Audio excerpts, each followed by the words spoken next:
Good morning, YouTube. It's Sunday morning and I'm finally getting around to trying some tempeh. I've been watching it a lot on other videos and I was so curious that I figured that it was time to try it. The one grocery store that I shop at only had this brand, Tofurky, but I'm sure it's available at other grocers in the city. I just haven't explored it yet. I haven't tried tempeh yet at all, so I don't know if the smoky maple veggie bacon is the norm or if it comes in another flavor. And this is also my first Tofurky product. The soybean products I've tried so far, like the TVP and the other soybean actual tofu, have been by other brands. And I just got a comment this morning about how one of the brands that I've tried, it tastes like cardboard and it's tough and he just didn't like it. And I told him I didn't have anything to compare it to, but when I make it in a scramble, it's all right. But I do agree the texture is tough if you were to just cut it in slices, which is why I literally just rip it apart with my fingers and I put flavor in it. So you get the soft pieces. I don't throw away the hard edges, even though it probably could warrant it, but then that would be such a waste. So I'm going to make 6 pieces this morning according to the package directions. Cooking instructions: on a stove-top, heat 1 to 2 tablespoons of oil in a pan, preferably cast iron. Well, I'm not going to use oil and I don't have a cast iron pan, so I'm just going to use this and just give it a go for, I don't know, 2 minutes per side and see how it tastes. Okay, well that's frying on the stove. I just have it on like a medium-low number 5 heat. We'll see how that goes. We'll go over the nutrition facts. For 6 pieces, it's 130 calories, 1 gram of fat, of which 0.5 grams is saturated.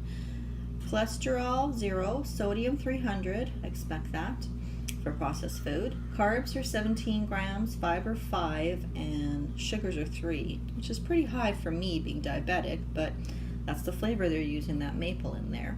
And 12 grams of protein, and it has some iron and vitamin A, C, and calcium.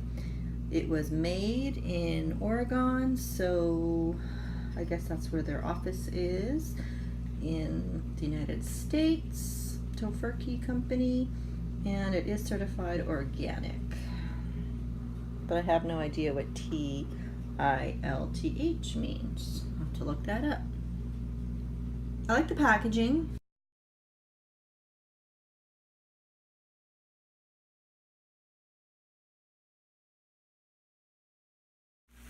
I ended up putting most of the package in here just to fill up the pan.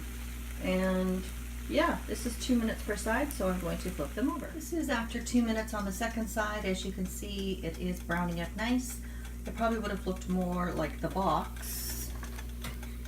Maybe not, with this shiny glazed over look if I had used the oiling cast iron pan, but I'm not doing that. I did just use a little bit of water to start. So I think that'll be it for now. I'm going to try it. I'm not one for eating tofu, soy products by themselves, but just for the purposes of a taste test, I'm just trying it alone. Took a couple bites and it's not bad. You do get that smoky flavor. Does it taste like bacon? Of course not. Do I want it to taste like bacon? No. Do I miss not having pork? Not at all. The only thing that ever gets me is the smell of bacon or ham or beef. And I just put my mind in another direction. Just think of the actual animal and I'm totally fine. I'm not tempted to eat it at all. The smell is temporary. I can totally get over it. But getting back to this product, I think this would be okay if you crumble it up more, and again, just add it to whatever, like a taco. That's what I do with the other smoked tofu. I just crumble it up like in the scramble in tiny little pieces, and I just add it to my spinach or my kale or my tomatoes, and I put it in a taco shell or soft taco or a salad. That's really the way it's meant to be. I don't think it's meant to be eaten by itself. This would not be a filling meal for me at all. I need to eat it with other foods, and I probably would only take 3 pieces of it and add it to what I'm going to have. And that's what I'm going to do today. I have some taco shells here because that's what I've been into lately, and I'm going to put some kale in it. That's what I bought. I have some homemade salsa that I made yesterday, and I'm going to add 3 of these strips crumbled up in it and put in some nutritional yeast because that seems to be the kick I've been on the last 6 weeks, and it's good. I like it. So my review of this overall product is, I think it's good. I don't have any problems with it. If they have other flavors, other kinds of tempeh, I'm going to try them. Just keeping it nice and simple this morning. I didn't overload this taco because the first one I took out of the box broke, so I'm not going to waste it. I'm going to eat it. But layered it with kale, and I put some salsa in there, some nutritional yeast, and a few strips of tempeh, and that'll be breakfast.